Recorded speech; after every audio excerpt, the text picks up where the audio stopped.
نائلسٹ basically یہ ہیں جو لوگ کہتے ہیں کہ کوئی میننگ نہیں ہے, کوئی ویلیو نہیں ہے, کوئی پرپس نہیں ہے. یہ ساری چیزیں ایلیوژنز ہیں, ٹھیک ہے. تو نائلزم زندگی کا کوئی مقصد نہیں ہے, میرا کوئی مقصد. میں آپ کو مثال دیتا ہوں. اب مارس کے اوپر رائٹ ناؤ ہو سکتا ہے کہ کوئی موومنٹ ہو رہی ہو پلیٹس کی, یا کوئی بھی موومنٹ ہو رہی ہے, کوئی زلزلہ آ رہا ہے, کوئی بھی چیز, یا ہو سکتا ہے کوئی راک ہل رہا ہو, جو بھی ہے. اس کا کیا مقصد ہے؟ کوئی میننگ ہے؟ نہیں ہے. تو وہ کہتے ہیں کہ ہم بھی ایٹمز ان موشن ہیں, اور کیا ہے. تو اس کا بھی کوئی مقصد نہیں ہے, ہمارا بھی کوئی مقصد نہیں ہے. ہمارے اندر یہ سینٹیمنٹس ہیں, ہیپینس, لو, فیئر, مگر یہ ساری ایولیوشنری میکینزم نہیں. ریالٹی میں ہم مولیکیولز ہیں, اور کوئی چیز نہیں ہے. تو nihilism is basically a philosophy which says everything is meaningless. کسی چیز کا میننگ نہیں ہے. اچھا, پھر یہ سوال ہے کہ میجورٹی آف ایتھیسٹس آر نائلسٹ. کیوں؟ نیچے نے یہ کہا کہ ان لوگوں کو پتہ ہی نہیں ہے ایتھیزم کی امپلیکیشنز کیا ہیں. میجورٹی آف پیپل وہ کیا کرتے ہیں, وہ ایک ہیڈنسٹک لائف گزارتے ہیں, اپنے آپ کو بزی کرتے ہیں گولز کے ساتھ. I want to make the world a better place, دس.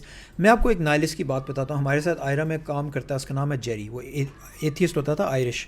وہ نائلسٹ تھا, ایتھیسٹ تھا, ملیٹنٹ 15 ایئرس کے لیے. اس نے مجھے کہا کہ یہ لوگ بات کرتے ہیں پروگرس کی. اب وہ الحمدللہ مسلمان ہے. وہ کہتا ہے یہ ایتھیسٹ بات کرتے ہیں پروگرس کی. کہتے ہیں اگر زندگی پوائنٹ لیس ہے, یہ لوگ کہتے ہیں پوائنٹ لیس ہے, تو پوائنٹ لیس چیز کو آپ پروگرس کس طرح کر سکتے ہیں؟ پوائنٹ لیس سے پوائنٹ لیس ہی ہوتی ہے. تو نائلزم نیچے کہتا ہے کہ people are unaware of nihilism, although they're atheists, because they haven't thought about it. If they think about it, they'll become nihilist. This is why majority of جو atheists ہیں وہ اس ٹاپک کے اوپر سوچتے ہی نہیں ہیں. کیوں؟ اگر انہوں نے سوچا تو کام ختم. ٹھیک ہے. اگر ایک بندہ اس کے بارے میں اپنے آپ کو بزی رکھے, ڈرنکنگ, وومنائزنگ, گول, سم تھنگ, آپ بھول جائیں گے, آپ کو پتہ ہی نہیں ہوگا. ابھی ریسنٹلی ادھر پاکستان میں ایکچولی ایک ایتھیسٹ تھا جو واپس پھر مسلمان بنا. اس نے مجھے بڑی انٹرسٹنگ اسٹوری بتائی.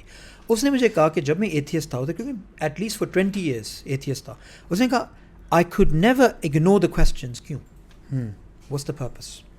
کہتا ہے جتنے بھی میں پیچھے رکھتا تھا وہ سوال نہیں دور جاتے تھے. تو بات یہ ہے کہ جب ہم ان لوگوں سے بات کرتے ہیں جو ایتھیسٹ ہوتے ہیں, ہم نے ان کو بتانا ہوتا ہے کہ دیکھیں ہم مسلمان ہیں, ہمارا مقصد یہ ہے, ہماری امپلیکیشنز یہ ہیں. آپ کو پتہ ہے کہ ایتھیسٹ کی امپلیکیشنز کیا؟ انہوں نے کبھی سوچا نہیں ہوتا. تو ان لوگوں کو اس جرنی پہ لے کے جائیں, کیونکہ وہ ایکٹیویشن نہیں ہوئی ابھی تک. ریلیجن کی انٹاکسیکیشن جو ہے, جو فیتھ, میننگ, ویلیو, پرپس, وہ ابھی تک ہے. وہ چلی جائے نا, پھر یہ لوگ اٹھیں گے. یعنی پیور ایتھیزم کی طرف آ جائیں آپ. بالکل. حمزہ تو ایکچولی کہتا ہے کہ I love Nietzsche but these people are hypocrites. یعنی آج کل کے جو ہیں وہ ہپوکریٹس ہیں. جو وہ تھے ایتھیسٹ تھے, آرتھر شوپنہاور, یہ لوگ, these people were clear life is absurd, life is meaningless, life is full of misery and sad. یہ اوپن تھے. یہ لوگ کیا کرتے ہیں جو آج کل نیو ایتھیسٹ ہیں, freedom, sex, progress, human rights. Human rights, اچھا ہیومن رائٹس کی بات آئی. Nihilism isn't just life has no meaning. It has everything has no meaning including morality. اس کو کہتے ہیں moral nihilism. نیچے کی بات کیا تھی؟ moral کوئی چیز نہیں ہے under atheism. اب ڈگلس مری ایک ایتھیسٹ ہے, اس نے کتاب لکھی ہے The Strange Death of Europe. وہ اینٹی اسلام ہے. اس کتاب میں بھی اسلام کے بارے میں بہت اینٹی چیزیں لکھی ہیں, مگر اس نے یہ ایک بات کہی. اس نے کہا کہ ہیومن رائٹس ایک مذہب ہے, ایک ریلیجن ہے, اس کی کوئی فاؤنڈیشن نہیں ہے, کیونکہ under atheism it doesn't make sense. تو فیتھ جو ہے, فیتھ کے بغیر کچھ نہیں چلتا. You have to have faith in something. اور جو لوگ کہتے ہیں کہ ہم ایتھیسٹ ہیں, ہم فیتھ لیس ہیں, نہیں, nobody is faithless, because you have to have faith in atheism.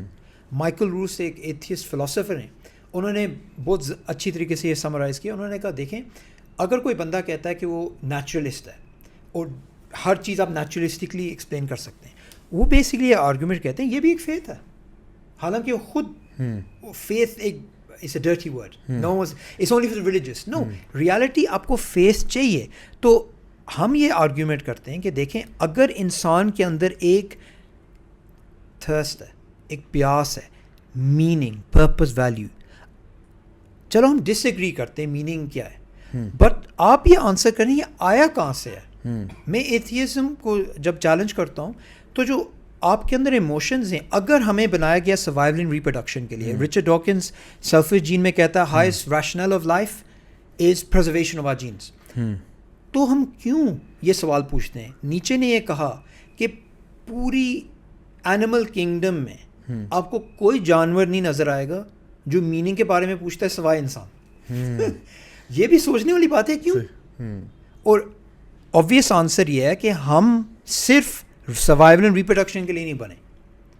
اور اگر کوئی بندہ ٹرولی اپنے آپ کو کہنا چاہتا ہے ہم پیورلی نیچرلسٹکلی بنے, پھر اسے یہ ایڈمٹ کرنا چاہیے لائف کا ہائیسٹ ریشنل یہی چیز ہے. پھر کیا ضرورت ہے سائنس کرنے کی, کیا ضرورت ہے ڈفرینٹ. انفیکٹ جو لوگ سب سے زیادہ سائنس میں آگے ہوتے ہیں ان کے بچے سب سے کم ہوتے ہیں. آئزیک نیوٹن کے کوئی بچے ہی نہیں تھے, وہ ایولیوشنری کے لحاظ سے لوزر تھا. اور اگر آپ کسی ریڈیو والے کو مل لیں جو ہماری نظر میں یا دنیا کی نظر میں وہ ویلیوبل نہیں ہے, آئزیک نیوٹن ویلیوبل ہے, اس کے 2 بچے ہیں وہ زیادہ ایولیوشنری پرسپیکٹو سے بہتر ہے. تو بات یہ ہے کہ کفر always contradicts itself. You just have to apply it. تو ہم بھی یہ کہتے ہیں کہ میننگ کی اگر کنورسیشن ہم نے کرنی ہے تو آپ سب سے پہلے ایکسپلین کریں یہ میننگ کی تھرسٹ کہاں سے آئی.